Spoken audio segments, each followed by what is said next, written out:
Hello guys. So we are going to continue a discussion with respect to RAG. Already in our previous video, if you remember, we have completed the entire pipeline from data ingestion to chunking to embedding and finally converting the text to vectors and storing into a vector store, which was stored locally. Now in this particular video, I want to show you an example wherein after we convert the text into vectors, we store this into a vector DB that is hosted in a cloud. Okay. So for this, we are going to use this amazing platform, which is called as Typesense. And thank you, Typesense, for sponsoring this video. Now, for all those people who do not know about Typesense, it is lightning fast open source search. And here it is designed for use cases such as website, mobile search.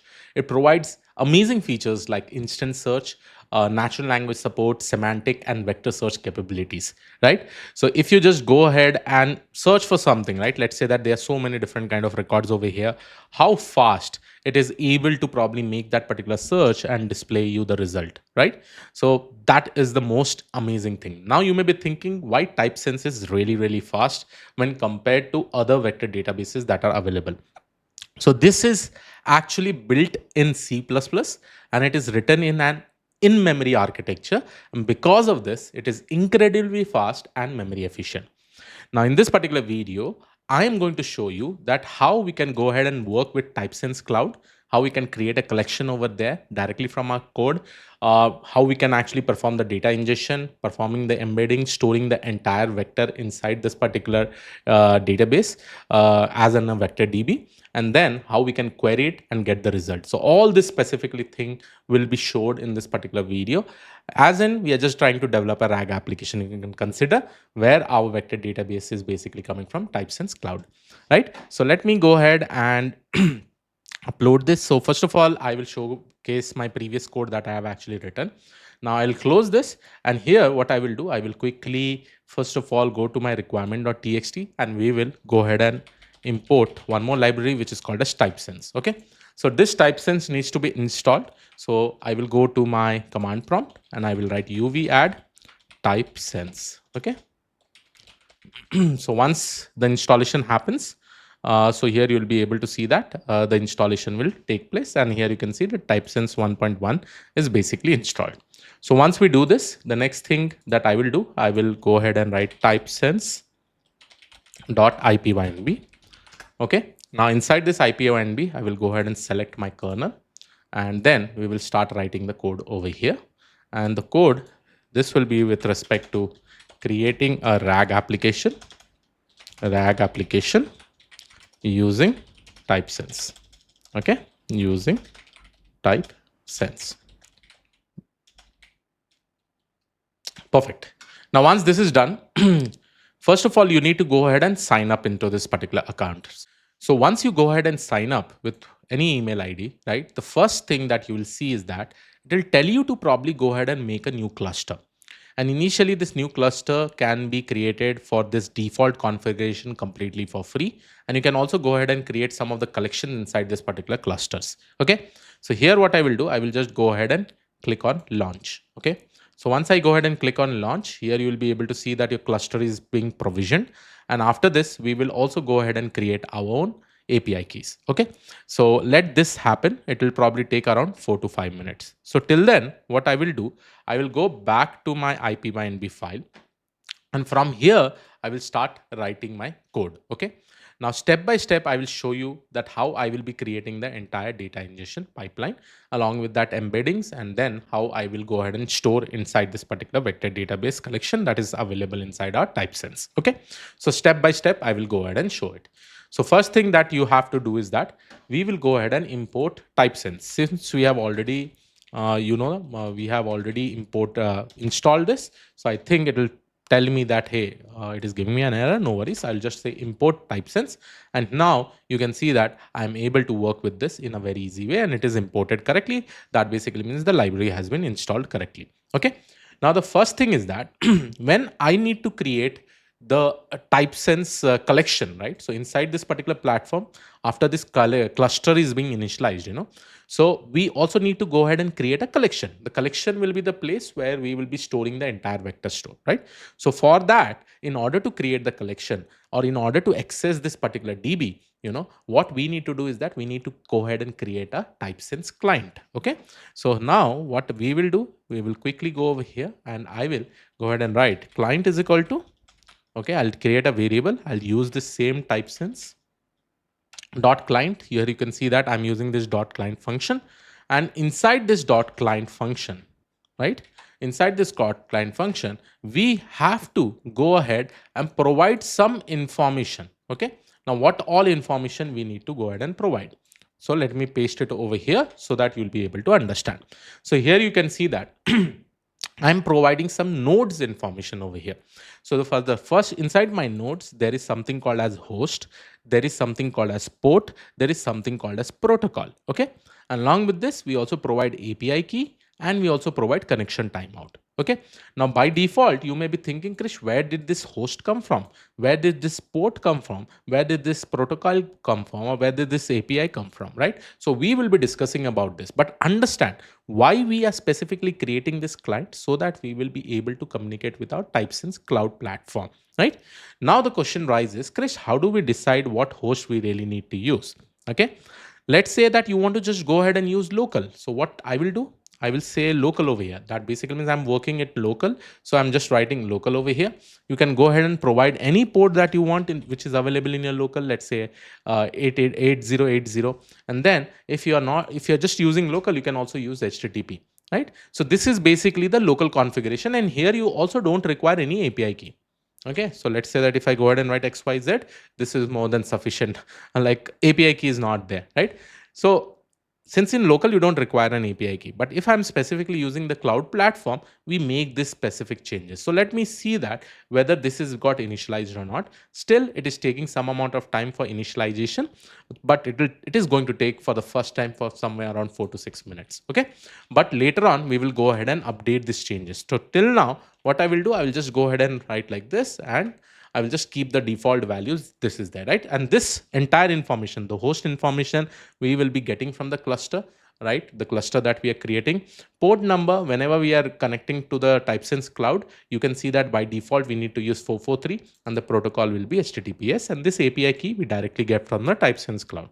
Okay. So once the cluster is basically created, we will be able to get that specific information.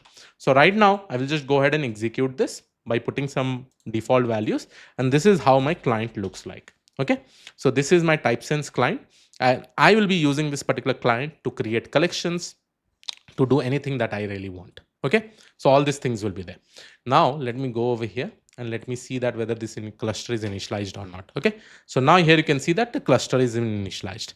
Now the first thing is that you will be able to see some node information, right? So this node information, you can directly copy it from here. So I will copy it over here, okay, and I will paste it over here. Okay, node information is basically over here with respect to the host. Okay, and that usually goes with the host, right? Port will be like that, protocol will be like that. Now we need to think of how we will be able to get the API key. So now again, I will go over here, and if you click on this API keys, here you can see you can just go ahead and click on create API key, and this key is basically called as admin key, right? Whenever you have an admin key, that basically means you will be able to use it for any purpose like read, write, delete, any kind of operation. So I'll copy this API key. I'll go back to my code over here, and then I will paste it over here, right? So this is how we basically go ahead and create the client. Okay. Now, very simple way. I have all the information over here itself with respect to this, my API key, my host, my connection timeout, each and everything, right? Now, the next thing is that we will go ahead and create our collection. Now, for creating a collections, we will look for, first of all, we need to provide a schema. Okay. Now, how does a schema looks like, right? Let's say that if I have some kind of data. Now, in that particular data, I may have fields like name, I may have fields like type, authors. It can be different information, right? It can be having some more information like publication year, ratings, average rating. It can have anything, right? So here you'll be able to see that I have one example where I have in this particular format. Let's say that I have a JSON format, which is basically coming from the API. Now inside this, the schema looks like it has title, it has authors, it has publication year, it has ID, it has average rating, right? It has some kind of image information, so all this, and it also has the rating counts. So let's say in my JSON I have all these specific values, and I really want to convert this into a RAG application and also store this information in our Typesense cloud. Okay, so for doing that, what I will do, I will go ahead and create my schema. So here I will go ahead and write my book schema. My book schema will look something like this. See, so this is how my book schema will look like. So the name is book, and here I have used some kind of fields.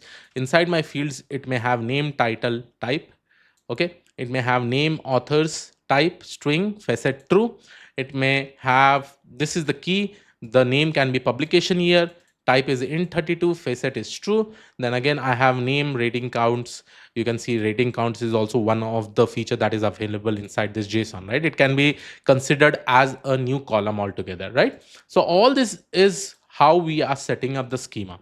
The reason of setting up this particular schema is that we are going to go ahead and create our own collection by using this schema, and then we will go ahead and insert some information out there. Okay, like after creating the schema, whatever things are available over here, we'll try to insert it inside our Typesense cloud. Okay, now we will go ahead and write print, and let's go ahead and create client.collection.create book schema. So once I go ahead and write, we can go ahead and see that it has got created. Okay, and we have used the same client. This is the Typesense client. Now let's see whether it has got updated over here or not. So I'll go to my collection.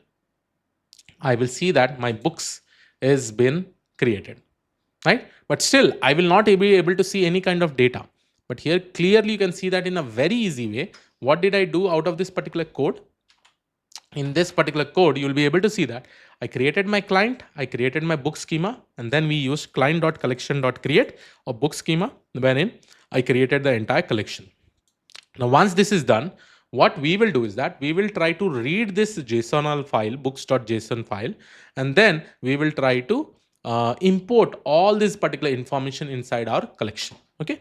So for doing that, we will go ahead and write this particular code with books.json.read. That basically means we are opening this particular file in the read mode by using an encoding UTF-8 characters, and then we are reading this particular file, and then we are saying that, hey, select this particular collection, that is book.document.import of data.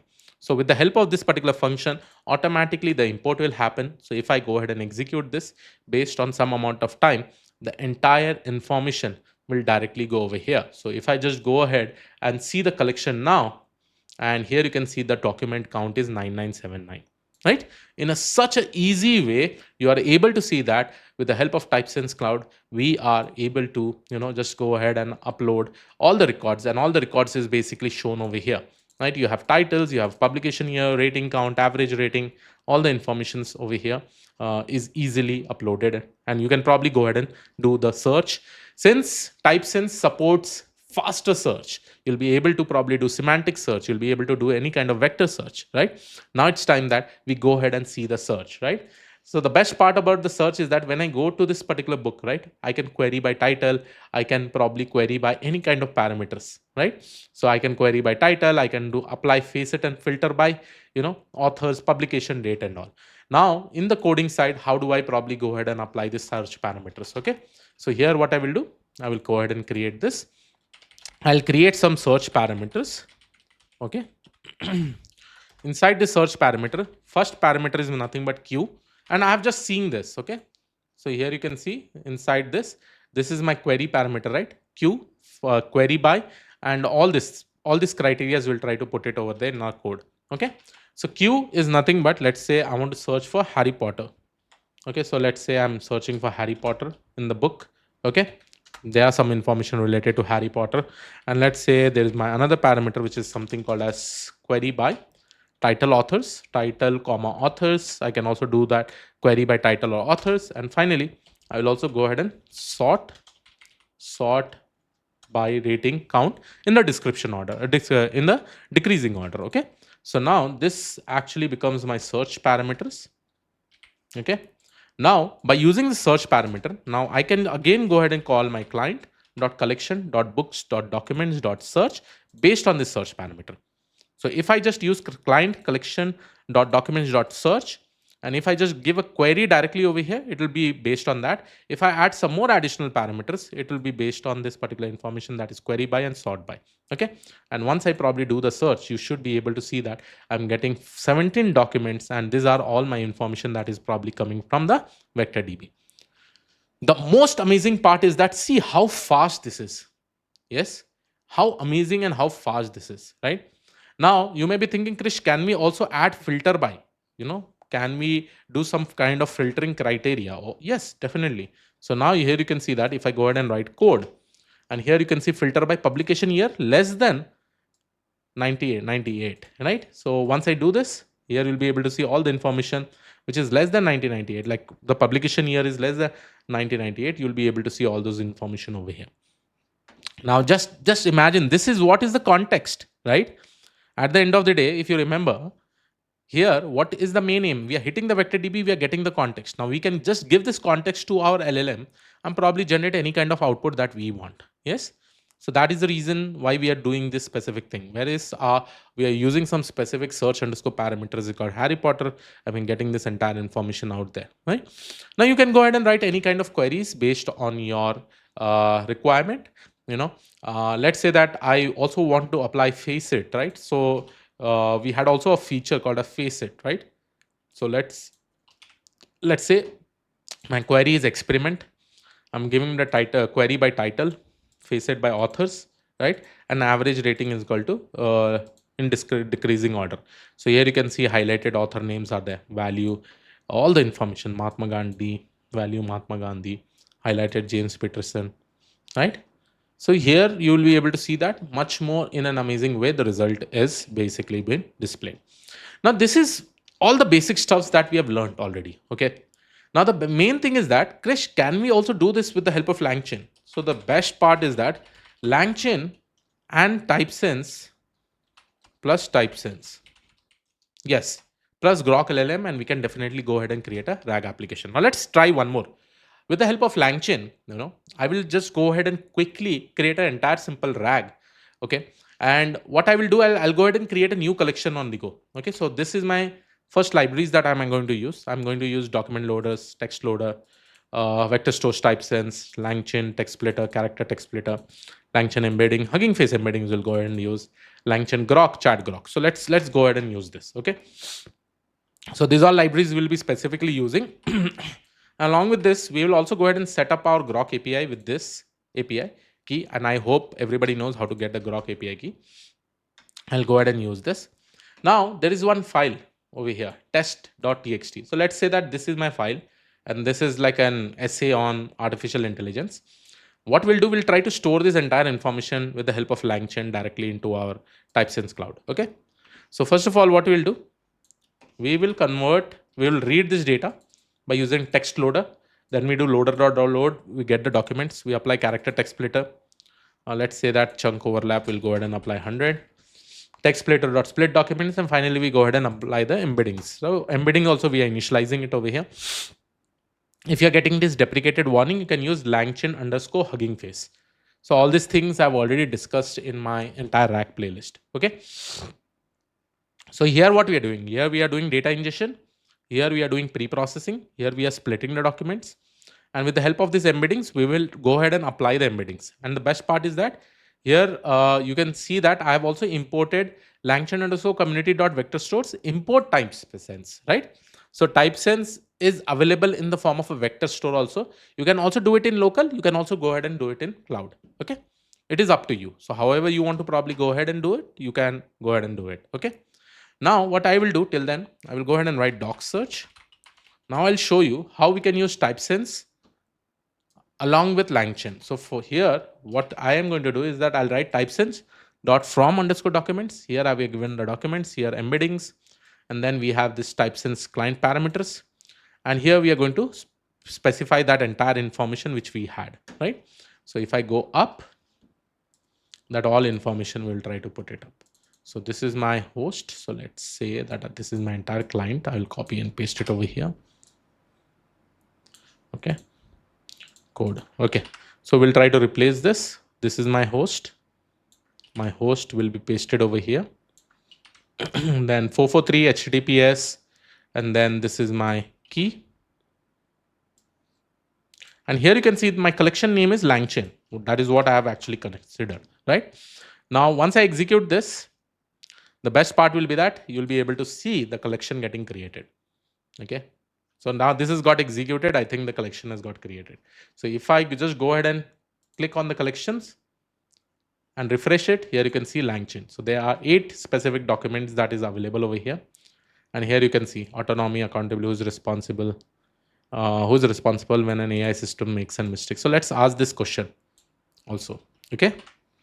And here you can see national security and defense AI is increasing, transportation AI. So all the chunking specifically, everything is basically over here, right? Now I'll go back over here quickly and I will do a normal similarity search. So this is my query. What is artificial intelligence? I'll use the same doc search and there is a function called as dot similarity search of query. Okay. And I can just go ahead and print found docs of page content. So if I go ahead and write this, you should be able to see that I'm able to get the response, right? Similarly, you can go ahead and search for more things. You can also even convert this into a retriever also. See, I will go ahead and convert into a retriever, right? So for doing that, I will write retriever doc search as a retriever, and you can use the same retriever to invoke the queries, right? So here you can use this. So here you can see that I'm getting a artificial transforming has emerged as one of the transformative centuries and all, right? So this is how easy it is. And the best part is that you are able to see everything is over here in the cloud, right? I've created 2 collections, books. I've created books as a collection. You can see all the books over here. It has 9,000 plus records. I'm probably done each and everything over here.